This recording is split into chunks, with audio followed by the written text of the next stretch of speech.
Unang beses niyang nakipagkita sa karelasyon online. Hindi inaasahan na ang lalaki ay 1.36 metro lang ang taas. Nakita niyang nakakatawang tumalon ang lalaki sa upuan. At ang mga taong nakapaligid halos matawa ng malakas. Punong-puno ng hiya si Annie. Ngunit dahil sa kagandahang asal, hindi siya agad umalis. At ang lalaki, tila sanay na sa ganitong sitwasyon. Hindi ba iba kaysa sa inaasahan? Napaka-espesyal at nakakagulat, ngunit wala namang malaking problema. Ang digmaan at mabahong hininga ang mas grabe, hindi ang tangkad. Oo, inaamin ko, nagulat talaga ako. Alam ko rin nagulat din ako na ikaw ay napakaganda. Ang kanyang sense of humor at katapatan. Unti-unting nagtanggal ng pagkiling sa puso ni Annie. Pagkatapos ay sinabi ni Jack na kanselahin ang mga plano niya. Dahil bibigyan niya ito ng di malilimutang karanasan. Wala siyang binigyan ng pagkakataong tumanggi. Si Jack ay agad tumawag para mag-ayos. 1 oras mula ngayon gagamit ako ng eroplano. 2 lang kami. Akala pa ni Annie noong una na nagyayabang lang siya. Dahil gaano ba kayaman dapat? Para makatawag ng eroplano sa 1 tawag lang. Ngunit 1 iglap lang. Nasa himpapawid na siya sa taas ng 10,000 metro. At ang hindi malilimutang karanasan na sinasabi ni Jack, ay skydiving pala, isang extreme sport. Ayoko. Kasabay ng kanyang malakas na sigaw. Sabay silang bumagsak mula sa himpapawid. Sa tainga ang malakas na ihip ng hangin. Sa harap ang gumugulong na mga ulap. Isang hindi pa naramdamang thrill ang damaloy sa buong katawan ni Annie. Pagkatapos ng skydiving, naglakad silang magkatabi, masayang nagbahagi ng kanilang naramdaman kanina. At sa sandaling iyon tuluyang naglaho ang pagkiling ni Annie kay Jack. At hindi pa alam ni Annie, na ang pandak na lalaking ito, ay magbabago ng lubusan sa kanyang buhay. Si Jack ay isang matagumpay na henyo sa arkitektura. Ngunit lagi siyang pinahihirapan ng kanyang tangkad. Madalas habang naglalakad siya sa kalsada. Ang dahilan ay simple lang. Pasensya na hindi kita nakita. Ano? Sabi ko hindi kita nakita. Hindi mo ako nakita. Hindi ko nakita. Hindi mo ako nakita, hindi. Hindi lang iyon. Sa tuwing umuwi siya, kailangan niyang maging maingat. Dahil kapag may ingay lang ng kaunti, agad siyang tatakbuhan ng aso sa bahay. At didaikit sa kanya. Kahit madalas nakakaranas ng ganitong maliliit na paakit at sakit, si Jack ay laging mabuti ang turing sa mundo. Madalas siyang payuhan ng anak na umalis sa pagiging walang malasakit, at ang yaya na nagkupot ng mga damit sa mali. Ngunit ayaw niyang gawin iyon. Hindi maganda ang lagay niya, unawain mo siya. Hindi maganda ang lagay natin, tingnan mo ang bahay, ang dumi. Puro alikabok, wala man lang paglilinis. Namatay ang asawa niya kaya siya ay malungkot. Pero 5 taon na iyon. Mahal na mahal niya ang asawa niya. Paano ang mga damit? Ipakita mo sa akin. Gusto ko ang kulay, suotin ko ito. Maganda siya, mayaman, mabait at matalino. Bukod sa tangkad, puro kabutihan. Ngunit 5 taon na ang nakalipas. Iniwan pa rin siya ng asawa dahil sa kanyang tangkad. At lumaki ang anak na tinutokso. Dahan-dahan siyang nawalan ng tiwala sa sarili. Ngayon nasa 20 anyos na siya. Ngunit buong araw lang siya nasa bahay at hindi nagtatrabaho. Bantay-bantay sa app na siya mismo ang nagdisenyo. Matigas ang ulo at naniniwalang may malaking potensyal ang programa. Pero palagi niyang sinasabing walang nakakakita ng kanyang talento. Kailangan ko lang ng investor na handang maglagay ng puhunan sa mga kabataang may ideya at talento tulad ko. Tulad ni Tim Atanan. Bakit hindi mo siya lapitan ng ganoong tao, hindi madaling maabot? Alam ni Jack na ugali iyon ng anak dahil sa kanya. Tahimik niyang itinanim iyon sa kanyang puso. At si Annie, kahit maganda ang itsura, at napakaganda ng hubog ng katawan, ay isang kilalang abogado ng aso. Ngunit magulo rin ang kanyang buhay. Dati nilang sinimulan ng dating asawa ang law firm. Sabay nilang dinaanan ang hirap ng pagsisimula. Ngunit hindi kinaya ang mga suliranin ng mag-asawa. At pagkakaiba ng pananaw. Nang nagdiborsyo 3 taon ang nakalipas. Para manatili ang law firm, pinili nilang magpatuloy bilang magkasosyo. Ngunit iyon ang naging mitya ng walang katapusang pagtatalo. Kamakailang mga kaso ng law firm. Mas lalo pang nagpataas ng tensyon nila. Para sa mas malaking tagumpay ng law firm, pinilit ng dating asawa na irepresenta ang isang mayamang nangaliwa. Layunin niyang mapalayas ng walang dala ang asawa ng mayaman. Ngunit hindi matanggap ni Annie ang ganoong paraan. Ang law firm ay bunga ng kanilang pinaghirapan. Hindi dapat gawing kasangkapan ng kawalang moralidad.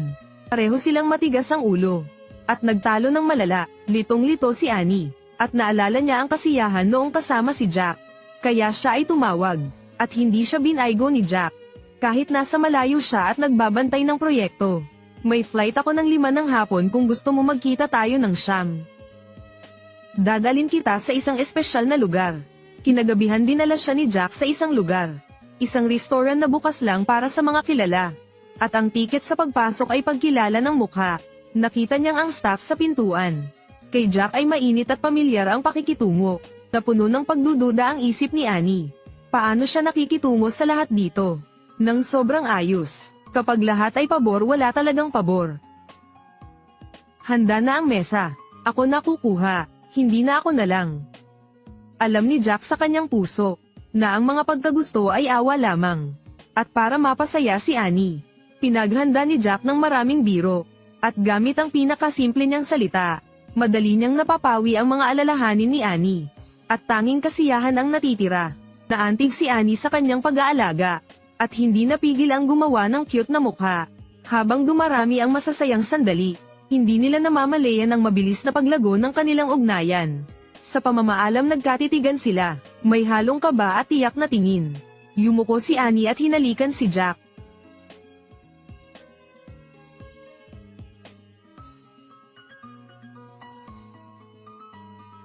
Ano ba ang sasabihin ko? Magandang gabi, Jack. Masaya ako ngayong araw. Pagbalik sa bahay, hindi mapigil ni Annie ang kanyang ngiti. Bigla niyang naintindihan. Ito ang pag-ibig na hinahanap niya. Mabilis na dumating ang kanilang ikatlong pagkikita. Sadyang nagbihis si Jack ng maayos na suit. Maingat niyang inayos ang buhok. At buong katawan niya'y may halimuyak ng pag-ibig. Tinitigan siya ng anak, at sa kakaibang anyo niya ngayon. Hindi napigil ang magbiro. Nagsuot ka ba ng sapatos na nagpapataas? Oo. Ano ang pangalan niya? Annie. Blonde ba o kayumanggi ang buhok? Blonde. Kinagabihan dumalo sila sa party ng kaibigan. Naglalaro ang mga ilaw. Banayad ang tugtugin. Kahit tila hindi sila nababagay sa paligid. Ngunit nang bahagyang yakapin ni Jack ang baywang ni Annie.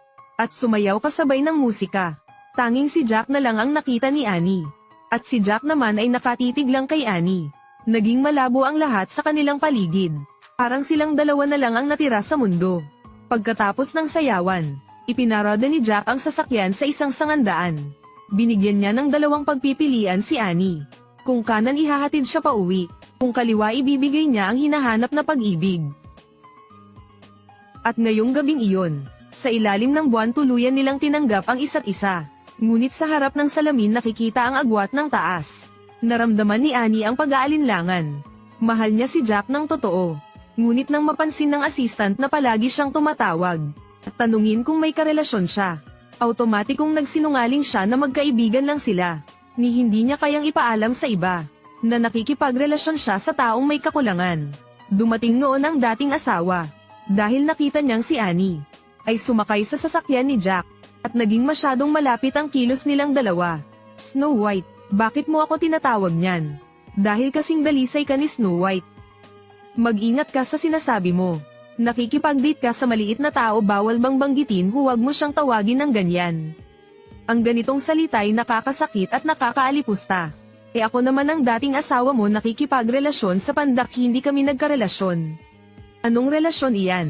Hindi ko kailangang ipaliwanag sa iyo. Naiintriga lang ako, naglalaro ka ba ng pakikipagsapalaran at pantasya? Annie.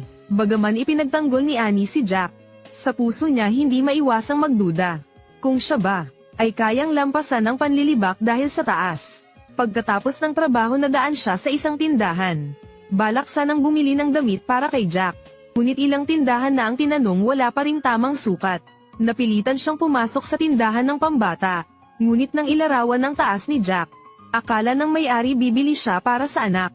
Ilang taon na ang anak mo? Walang problema, kumuha ka ng pang 10 taong gulang. Bagaman hindi iniintindi ni Annie ang taas ni Jack, ang maling akala, ay nagdulot pa rin ng hindi magandang pakiramdam. Samantala, tinawag ni Jack ang anak sa paliparan. Akala ng anak magbabakasyon sila, ngunit pinaupo lang siya ni Jack, at ikinwento ang tungkol sa tractor. Noong bata siya, gustong-gusto niyang magmaneho ng tractor ng kapitbahay. Ngunit pinapunta siya ng ama upang magtanong sa kapitbahay. Ngunit dahil sa takot hindi siya naglakas loob. Hanggang dumating ang kaarawan niya. Sinabi ng ama na nakipag-usap na siya sa kapitbahay. Ngunit nang tumakbo siya ng masaya, doon niya nalaman na walang alam ang kapitbahay. Wala siyang nagawa, at napilitang sabihin ang kanyang pangarap. Sa huli natupad niyang makapagmaneho ng tractor. Pag-uwi nila labis na natuwa ang kanyang ama. Una dahil natupad niya ang pangarap. Pangalawa dahil siya mismo ang nakagawa. Sinabi ni Jack sa anak. Ito ang sagot niya upang makalabas sa mga bias. Hindi ang taas ang magtatakda ng kanyang halaga. Ganon din ang para sa anak. Tingnan mo doon. Si Tim Atanan. May flight siya ng 3:00. Kaya may 20 minuto ka para ipakita ang plano mo. Nakausap ko na siya, kilala ka niya at nais niyang marinig ang plano mo. Sa wakas nalampasan ng anak ang takot sa pagkakaila, at matapang na lumapit sa investor. Kinagabihan tuwang-tuwa niyang ikinwento. Tinanggap ng malaking tao ang kanyang ideya, at mahigpit niyang niyakap ang ama.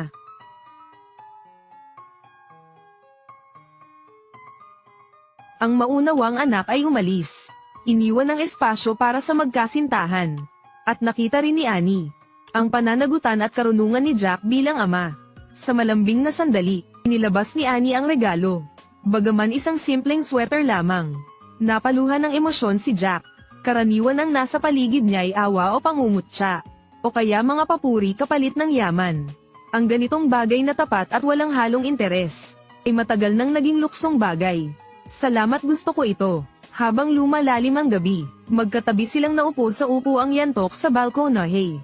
Nakatingin si Jack sa mga ilaw ng lungsod sa malayo. At sa wakas tinanong ang matagal na niyang iniisip. Gaano mo pa ako itatago? Hindi kita itinatago. Anong ibig mong sabihin? Wala lang akong pagkakataon ipakilala ka sa mga kaibigan. Alam ni Jack sa kanyang puso, na sa buong buhay niya madalas siyang tinanggihan dahil sa taas. At sanay na siya sa mga matang nag-aatubiling magsalita. Paano hindi niya mauunawaan ang pag-aalinlangan ni Annie? Naiintindihan ko, salamat. Marahil ayaw siyang saktan ni Annie. Kaya agad niyang ipinaliwanag.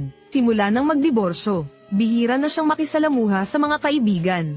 Kung gusto ni Jack, maaari niya siyang isama upang makilala ang kanyang mga magulang. Bagaman kalmado ang itsura ni Jack, ang patuloy na paggalaw ng kanyang mga paa ay nagpahayag ng kanyang pananabik at kasiyahan. Kinabukasan nagtipon sila ayon sa usapan. Si Jack ay nanatiling maginoo at mabiro. Kahit mahina ang pandinig ng ama ni Annie, mapagpasensya niyang binagalan ang pagsasalita, at nakipag-usap ng malinaw sa bawat salita. Walang kahit bahagyang pagkainip, ngunit, ang mga titig ng ibang customer sa kabilang mesa, kasama ng pinipigilang tawanan, at bulungan ng usapan, ay parang mga karayom na tumusok sa puso ni Annie. Bigla siyang tumayo, at galit na lumapit sa kabilang mesa. Mga Ginoo, hindi ba sumasakit ang leeg ninyo? Siguro dapat lumapit na lang kami. Ayokong mamis ninyo ang palabas na ito. Pagbalik niya sa mesa dala pa ang galit. Nawala na si Jack, mas masakit pa, nang ang ina ay nagsimula ring kutsain ang taas ni Jack. Alam mo ba na gumagawa siya ng opera house sa ibang lugar? Sa totoo lang ay pagpapalawak lang iyon. Maliit ang katawan pero malaking arkitekto. Mama, huwag mong sabihin iyan. Isang pandak ang humahawak ng ganitong proyekto, bakit mo siya minamaliit? Bawat salitang panlalait, lalong nagpagalit kay Annie. Ngunit nang tanungin ng ina ang tungkol sa relasyon nila, hindi pa rin niya nagawang sabihin ang totoo, na si Jack ay kliyente lamang. Ang pandak ang magbabayad. Huwag pigilan siya. Huwag na hayaan mo siyang maging masaya at maramdaman na mahalaga siya. Pagkaalis ng mapagkunwaring ina, saka lang nakahinga ng maluwag si Annie. At ang lahat ng ito ay nakita ni Jack, kaya tinanong niya, maaari pa ba akong magpatuloy? Magpatuloy saan? Maniwala sa ating pag-ibig. Alam ni Annie, na sinisisi siya dahil hindi niya ipinahayag ang kanilang relasyon. At matapos ang buong gabing panlilibak at pangungutya, pagod niyang inilabas ang lahat ng kanyang pangamba. Dahil saan man sila magpunta sila ay pinagtatawanan. Kailangan niyang maging maingat, kailangang alagaan ang damdamin ni Jack. Bagaman matamis ang kanilang pag-ibig, kailangan ba niyang tanggapin lahat ng walang kondisyon? Kahit ang babae na may normal na karelasyon, may karapatan ding makipaghiwalay, kaya napakahirap talaga ng bagay na ito.